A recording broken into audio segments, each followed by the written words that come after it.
பிறந்தா பிறந்தா வானவர் புவி மானிடர் புகழ் பாடிட பிறந்தா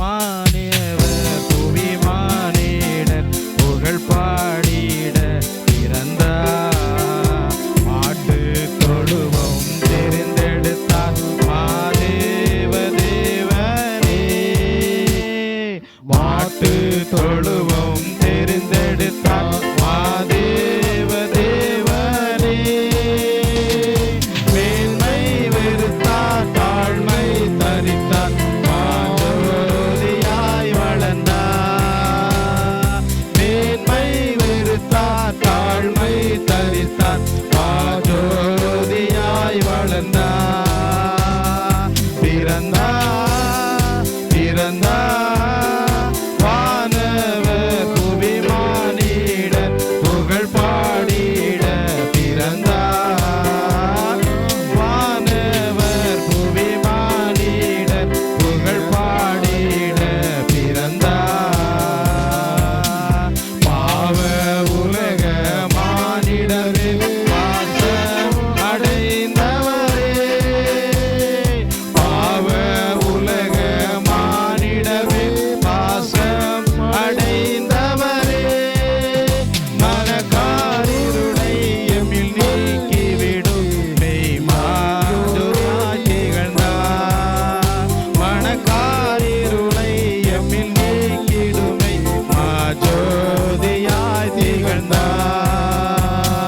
பிறந்தா பிறந்தா வானவர் புவி மானிடர் புகழ் பாடிட பிறந்தார் வானவர் புவி மானிடர் புகழ் பாடிட பிறந்தார் தந்தை துணியோ கர்த்தருக்கு கடும் ஏழ்மை கோலமதோ தந்தை துணியோ கர்த்தருக்கு கடும் ஏழ்மை கோலமதோ விலையேறப்பட்ட உடை அலங்கரிப்போம் நீ ஆசையும் நமக்கு விலையேறப்பட்ட உடை அலங்கரிப்போம் வீணாசையும் நமக்கு பிறந்தா பிறந்தா வானவர் புவி மானிட புகழ் பாடிட பிறந்தா வானவர் புவி மானிட புகழ் பாடிட பிறந்தா இயேசு பிறந்தார் உள்ளமதில் இதை எங்கும் சாற்றிடுவோம் இயேசு பிறந்தார் உள்ளமதில் இதை எங்கும் சாற்றிடுவோம் போசிப்போம் குடிப்போம் தேவராஜ்யம் மரணாவியில் மகிழ்வோம் புசிப்போம் குடிப்போம் தேவராஜ்யம் மரணாவியில் மகிழ்வோம் பிறந்தார் பிறந்தார் வானவர் புகழ் பாடிட புகழ் பாடிட பிறந்தார் வானவர் புவி மானிட புகழ் பாடிட பிறந்தார் மாட்டு தொழுவம் தெரிந்தெடுத்தால் மாதேவ தேவனே மாட்டு தொழுவம் தெரிந்தெடுத்தால் மாதேவ தேவனே மேன்மை வெறுத்தால் தாழ்மை தரித்தார் மாஜோதியாய் வளர்ந்தார் மேன்மை வெறுத்தார் தாழ்மை தரித்தார் மாஜோதியாய் வளர்ந்தார் பிறந்தார் பிறந்தார் வானவர் புகழ் பாடிட புகழ் பாடிட பிறந்தார் வானவர் புகழ் பாடிட புகழ் பாடிட பிறந்தார்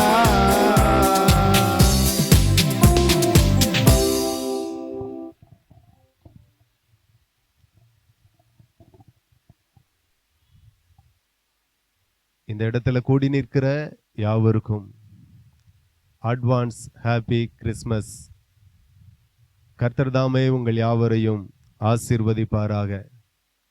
இந்த பூமியில் அருமையான இயேசு கிறிஸ்து 2000 ஆண்டுகளுக்கு முன்பதாக மனுஷனாக இந்த பூமியில பிறந்தார். அவருடைய பிறப்பு இந்த உலகம் முழுவதும் கொண்டாடப்பட்டு கொண்டிருக்கிறது. அவரை குறித்து வேதத்துல எழுதப்பட்டிருக்கிற தீர்க்க தரிசன வார்த்தையை நான் உங்கள் மத்தியில வாசிக்க விரும்புகிறேன்.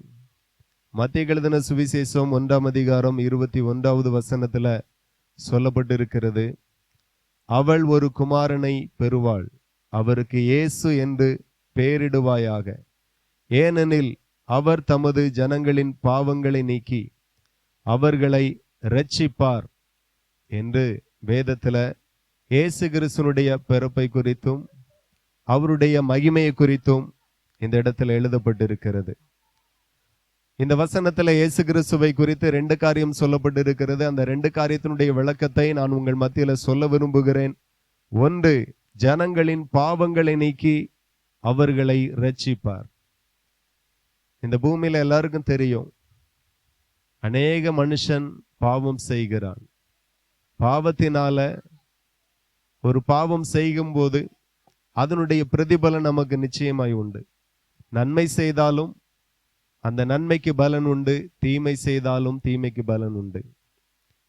அப்படியே ஒரு மனுஷன் பாவம் செய்வானானால் அந்த மனுஷன் மேல தீமை வரும், அந்த குடும்பத்தின் மேல தீமை வரும்.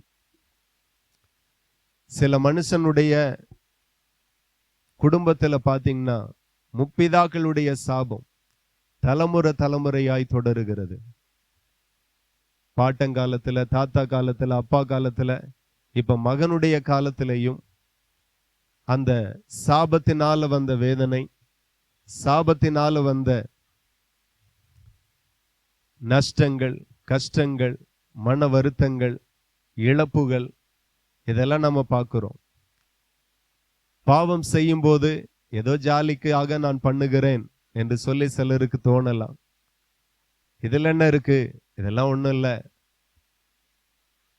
அந்த பாவத்தினுடைய விளைவை உணராமல் நிறைய பேர் பாவம் செய்கிறோம்.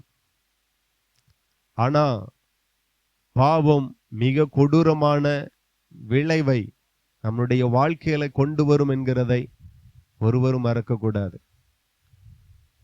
ஒரு மனுஷன் பாவம் செய்தால் அந்த மனுஷன் மேல சாபங்கள் வரும். அந்த சாபத்தினுடைய கிரியைகள், தாக்கங்கள் பயங்கரமாயிருக்கும். அந்த சாபத்தினுடைய விளைவுதான் சில குடும்பத்துல பாத்தீங்கன்னா வியாதி, தீராத வியாதி, இளவயதின் மரணம், நஷ்டங்கள், முன்னேற்றமே இருக்காது. எந்த நாட்டுக்கு போனாலும் வேலை ஆசீர்வாதமா இருக்காது. எந்த தொழில் செய்தாலும் தொழில் ஆசீர்வாதமா இருக்காது. என்ன பண்ணினாலும் அதுல ஒரு முன்னேற்றம், ஒரு விருத்தி, ஒரு வளர்ச்சி இருக்காது. இது ஒரு விதமான சாபம். சிலருக்கு பாத்தீங்கன்னா இளவயதின் மரணம், ரொம்ப கஷ்டம். அப்போ இயேசு கிறிஸ்து இந்த பூமியில ஏன் பிறந்தார்? பிதாவாகிய தேவன் தன்னுடைய ஒரே பேரான குமாரனை ஏன் அனுப்பினார் என்றால், ஆண்டவருடைய வார்த்தை சொல்லுகிறது, ஜனங்களின் பாவங்களை நீக்கி அவர்களை இரட்சிப்பார். இயேசு கிறிஸ்து 2 காரியத்திற்காய் பிறந்தார். பாவத்தை மன்னிக்கிறவராக, பாவத்தினால வந்த சாபங்களை உங்களை விட்டு நீக்குகிறவராக இயேசு இந்த பூமியில பிறந்தார். இன்னைக்கு பாவம் செய்கிற அநேகருடைய பிரச்சனை என்ன அப்படின்னா, விட முடியல, தெரியாம பழகிட்டோம், ஃப்ரெண்ட்ஸு கூட சேர்ந்து பாவம் செய்ய ஆரம்பிச்சோம், இப்ப விட முடியல, விலக முடியல, என்ன பண்ணனே தெரியல, எவ்வளோ முயற்சி எடுக்கிறோம், முடியல. நிறைய மனிதர்களை நீங்க பாத்தீங்கன்னா, விசேஷமா அந்த குடிகாரர்கள், மதுபானத்துக்கு அடிமையா இருக்கிறவர்கள், புது வருட பெருப்பண்ணுக்கு சொல்லுவாங்க, ஒரு நாளைக்கு முன்னாடி, ஏன் நீ புது வருஷத்துல இருந்து நான் குடிக்க மாட்டேன் அப்படிம்பாங்க. ஒரு நாள் தாண்டாது, சிலருக்கு ஒரு வாரம் தாண்டாது. குடிக்க கூடாது என்று சொல்லி சத்தியம் பண்ணினாலும் முடியாம போகுது. அதுக்கு காரணம், பாவத்தின் கட்டுகளிலிருந்து விடுவிக்கிறவர் ஒரே ஒருவர் தான், தேவனாகிய கர்த்தர். இன்னைக்கு அநேக மனுஷன் அநேக விதத்துல பாவம் செய்கிறான். செய்கிற ஒவ்வொரு மனுஷனும் பாவம் இனி பண்ணக்கூடாது, இதுதான் லாஸ்ட் அப்படின்னு நினைக்கிறான். ஆனா மீள முடியல, மீண்டு வர முடியல. செய்த பாவத்திற்கு பரிகாரமாக என்ன செய்யன்னு தெரியல, எங்க போகன்னு தெரியல. செய்த பாவத்தினால வந்த சாபம் எப்படி மாறணும்னு தெரியல. ஆகவே நாங்க உங்களுக்கு அறிவிக்கிறோம், நம்ம மேல இருக்கிற சாபம், நம்ம குடும்பத்தின் மேல இருக்கிற சாபத்திற்கெல்லாம் இயேசுதான் பரிகாரர், இயேசுதான் பரிகாரி. ஆண்டவருடைய வசனம் சொல்லுகிறது, தன் பாவத்தை மறைக்கிறவன் வாழ்வடைய மாட்டான், அவைகளை அறிக்கை செய்து விட்டு விடுகிறவன் இரக்கம் பெறுவான் என்று சொல்லப்பட்டு இருக்கிறது. இந்த வார்த்தை கேட்கிற நீங்கள் விட முடியாத பாவமாயிருந்தாலும் ஒருவர் உங்களை விடுவிக்கிறவராய் பிறந்திருக்கிறார். அவர் தமது ஜனங்களின் பாவங்களை நீக்கி அவர்களை ரட்சிப்பார் என்று சொல்லப்பட்டு இருக்கிறது. பாவங்களை உங்களை விட்டு நீக்குவார், பாவங்களை உங்களுக்கு மன்னிப்பார். பாவத்தை மன்னிக்க ஒரே ஒரு தேவனுக்கு அதிகாரம் உண்டு, அவர்தான் இயேசு கிறிஸ்து. எவ்வளவு பெரிய பாவமாயிருந்தாலும் மன்னித்து புது வாழ்வை தர இயேசு வல்லவராயிருக்கிறார். இரண்டாவது, இரட்சகர் என்று சொல்லப்பட்டு இருக்கிறது. இரட்சகர் என்றால் காப்பாற்றுகிறவர். காப்பாற்றுகிறவர் எதில இருந்து காப்பாற்றுகிறவர்? எதில இருந்தெல்லாம் நான் விடுதலை ஆகணும்னு நினைக்கிறீங்களோ அதில இருந்தெல்லாம் காப்பாற்றுகிறவர். இன்னைக்கு நிறைய மனுஷன் தீராத வியாதி, எவ்வளவுதான் மருந்து எடுத்தாலும் மருத்துவர்களால காப்பாற்ற முடியல, மருந்தினால காப்பாற்ற முடியல, ஒண்ணுமே பண்ண முடியல. யாருங்களை காப்பாற்றுவார்? மருத்துவர்கள் சொல்லிட்டாங்க, இனி எல்லாம் அந்த ஆண்டவன் கையில தான் இருக்கு அப்படின்ட்டு.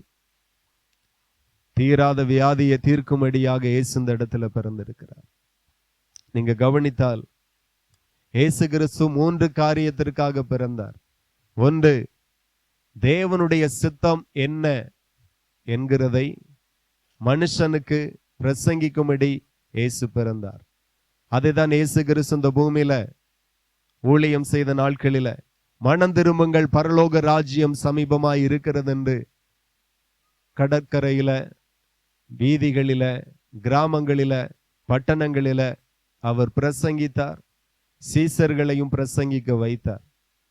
இரண்டாவது, தீராத வியாதி பலகீனத்தில் இருக்கிறவர்களை சுகமாக்கினார். இயேசு அநேக அற்புதங்களை செய்தார் இந்த பூமியில. இயேசு கிறிஸ்து செய்த அற்புதங்களை குறித்து வேதம் சொல்லுகிறது. ஒரு புஸ்தகத்தில் எழுதினா, அவர் செய்த அற்புதத்தை ஒரு புக்கில் எழுதினா உலகம் கொள்ளாது என்று சொல்லப்பட்டு இருக்கிறது. அவ்வளோ அற்புதங்களை இயேசு செய்தார். ஏராளமான பிறவிலேயே குறைபாடோடு கூட இருந்த சப்பானிகளை, குருடர்களை, முடவர்களை, கூணர்களை, சூமின கை கால் உடையவர்களை இயேசு சுகமாக்கினார். 3, இயேசு கிறிஸ்து இந்த பூமியில பிறந்தது. முன்னை சொன்ன மாதிரி நிறைய பேர் பாவம் செய்தார்கள். அநேகர் மேல பாவத்தினால் வந்த சாபம் இப்ப எல்லாருடைய பாவத்திற்காக, எல்லாரும் செய்த பாவத்திற்காக இயேசு தன்னையே பலியாகும்படி இந்த பூமியில பிறந்தார். வேதம் சொல்லுகிறது, ரோமர் 6ஆம் அதிகாரம் 23 பாவத்தின் சம்பளம் மரணம் என்று. பாவத்தின் சம்பளம் மரணமா? நல்லா கவனிக்கணும். ஒரு மனுஷனுக்கு 2 விதமான மரணம் இருக்கிறது. ஒன்று, இந்த பூமியில நம்ம குறிப்பிட்ட வயதுல மரிப்போம். அதுக்கு பிறகு அந்த மனுஷனை அடக்கம் பண்ணுவார்கள். அதே மனுஷனுக்கு என்ன ஒரு மரணம் இருக்கிறது? இந்த பூமியில இருக்கிற எல்லா மனுஷனும் அவனுடைய கிரியைகளுக்கு தக்க, அவனுடைய கிரியைகளுக்கு தக்க பலனை அவன் அடைவான். ஒரு மனுஷன் வேதத்துல சொல்லப்பட்ட தேவ சித்தத்தின்படி இந்த பூமியில வாழுவானானால், பரிசுத்தமாய், உண்மையாய், நீதியாய், உத்தமமாய் வாழுவானானால் அந்த மனுஷனுக்கு நித்திய ஜீவன் பரலோக வாழ்வு கொடுக்கப்படும். ஒரு மனுஷன் இந்த பூமியில தேவனுக்கு பிரியமில்லாமல் நீதிகேடாய் துன்மார்க்கமாய் பாவியாய் இந்த பூமியில வாழ்ந்து மரித்தால், இந்த பூமியில மரிக்கும்போது அவனுடைய ஆத்துமா நரகத்திற்கு கொண்டு போகப்படும், நித்திய மரணத்திற்குள்ளாக தள்ளப்படுவான். இதுதான் பாவத்தின் சம்பளம் மரணம் என்று சொல்லப்பட்டிருக்கிறது. ஆண்டவர் இந்த மாதிரியான நரகத்தில் இருந்து உங்களையும் என்னையும் ரட்சிக்கும்படி மீட்பராய் இந்த பூமியில 2000 ஆண்டுகளுக்கு முன்பதாக பிறந்தார். இயேசு கிறிஸ்து இந்த பூமியில பிறந்து எல்லா மனுஷனுக்காக தன்னுடைய சரீரத்தை பலியாக்கினார். சிலுவையில் அறையப்பட்ட இரத்தத்தை சிந்தினார். பழைய ஏற்பாட்டு காலத்துல நீங்க பாத்தீங்கன்னா வேதத்துல நம்ம பார்ப்போம், ஒவ்வொரு மனுஷனுடைய பாவத்திற்காக ஒவ்வொரு மனுஷன் ஆடுகளையோ மாடுகளையோ ஆசரிப்பு கூடாரத்திற்கு கொண்டு போய், நான் இப்படி தவறு செய்துட்டேன், அதனால என் குடும்பத்துல சாபம், அதெல்லாம் மன்னிக்கப்பட வேண்டும், தேவனுடைய வார்த்தையின்படி நான் இந்த ஆடை பலி செலுத்துகிறேன், இந்த மாடை பலி செலுத்துகிறேன், என் மேல இருக்கிற பாவத்தை இஸ்ரவேலின் தேவனாகிய கர்த்தர் மன்னிப்பாராக என்று சொல்லி பலி செலுத்துவார்கள். ஆனால் இயேசு கிறிஸ்து பிறந்த பிறகு இனி ஒரு பலியும் வேண்டாம், என்னையே முழு உலகத்தினுடைய பாவத்திற்காக பலியாகுகிறேன் என்று சொல்லி இயேசு கிறிஸ்து பிரசங்கிக்கும்படியாய் மாத்திரம் வரல, நோய்களை சுகமாக்குகிறவராய் மாத்திரம் வரல, எல்லா மனுஷனும் செய்த பாவத்தின் பரிகாரமாக இந்த பூமியில வந்தார். எல்லா மனுஷனுக்காக தன்னுடைய கடைசி சொட்டு இரத்தம் வரையிலும் இந்த பூமியில சிந்தினார், ஜீவனை கொடுத்தார், மரித்தார், 3வது நாள் உயிரோடு எழும்பினார், சீசர்களுக்கு தன்னை வெளிப்படுத்தினார், பரமேறி கடந்து போனார். அவர் கொடுத்த ஊழியத்தை 2000 வருடமாக அவருடைய சீசர்கள் தலைமுறை தலைமுறையாக இன்று வரைக்கும் நடந்து கொண்டிருக்கிறது. நீங்க கவனித்தீர்களானால் பாவத்தை குறித்து ஒரு பெரிய பட்டியலே வேதத்துல சொல்லப்பட்டிருக்கிறது. வெளிப்படுத்தின விசேஷம் 21:8 சொல்லுகிறது, பாவத்தினுடைய ஒரு சிறிய பகுதியை மாத்திரம் வாசிக்கிறேன். அருவருப்பானவர்கள், கொலைபாதகர்கள், விபச்சாரக்காரர்கள், சூனியக்காரர்கள், பொய்யர் அனைவரும் 2ஆம் மரணமாகிய அக்கினியும் கந்தகும் எரிகிற கடலிலே பங்கடைவார்கள் என்று சொல்லப்பட்டிருக்கிறது. அப்போ இந்த மாதிரியான பாவத்துல ஒரு மனுஷன் இருப்பானால் அந்த மனுஷன் 2ஆம் மரணமாகிய அக்கினியும் கந்தகமும் எரிகிற கடலிலே பங்கடைவான். இப்படி ஒரு மனுஷனும் நரகத்திற்குள்ளாய் போய்விடக் கூடாது. ஒரு மனுஷனும் நரகத்திற்குள்ளாய் போய் நித்திய காலமாய் வேதனைப்படக்கூடாது என்கிறதற்காக தான் இயேசு இந்த பூமியில வந்தார். இன்றைக்கு பாவத்திலிருந்து விடுதலை வேணும், நோய்களிலிருந்து விடுதலை வேணும், சாபத்திலிருந்து விடுதலை வேணும் அப்படின்னா எத்தனையோ வழிகளை நீங்க முயற்சித்திருப்பீர்கள். இதுல இருந்தெல்லாம் நான் விடுபடணும் என்று சொல்லி நான் உங்களுக்கு சொல்லுகிறேன், ஒரே ஒரு முறை இயேசு கிறிஸ்துவனிடத்துல ஜெபியுங்க. ஆண்டவரே, எப்படியாகிலும் இந்த மது பழக்கத்துல இருந்து என்னை மீட்டு என்னை விடுவீங்க. அவர் விடுவிப்பார். ஆண்டவருடைய வசனம் சொல்லுகிறது, குமாரன் விடுதலை செய்தால் அது மெய்யான விடுதலை என்று சொல்லி. அவர் மெய்யான விடுதலை உங்களுக்கு தர அவர் வல்லவராயிருக்கிறார். இனியும் நான் இந்த இடத்துல சொல்ல முடியாத எத்தனையோ ரகசிய பாவம் உங்களுக்குள்ளா இருக்கலாம். இந்த பாவம் சாதாரணமானதல்ல. இன்னைக்கு சோசியல் மீடியாலாம் பெரிய பெரிய ஆட்கள், நடிகர் நடிகைகள் உட்கார்ந்து சொல்றாங்க, நல்ல அனுபவிங்க, இதுல என்ன இருக்கு, வாழ வேண்டியது ஒரு முறை தான், நல்ல வாழுவோம், நல்ல அனுபவிப்போம் என்று டபுள் மீனிங்ல பேசுறாங்க. நம்ம இருதயத்தில் அது பதியப்படுகிறது. அதனால ஒன்றும் தப்பு இல்லைன்னு நினைக்கிறோம். செய்கிற ஒவ்வொரு பாவத்திற்கும் நாம பலனை அனுபவிக்க வேண்டியதா இருக்கும். ஆகவே பாவத்தை மன்னிக்கிற இயேசு கிறிஸ்துவினிடத்துல ஜெபியுங்க. பாவத்தை மறைக்கிறவன் வாழ்வடைய மாட்டான், அவைகளை அறிக்கை செய்து விட்டு விடுகிறவனோ இரக்கம் பெறுவான் என்று வேதம் சொல்லுகிறது.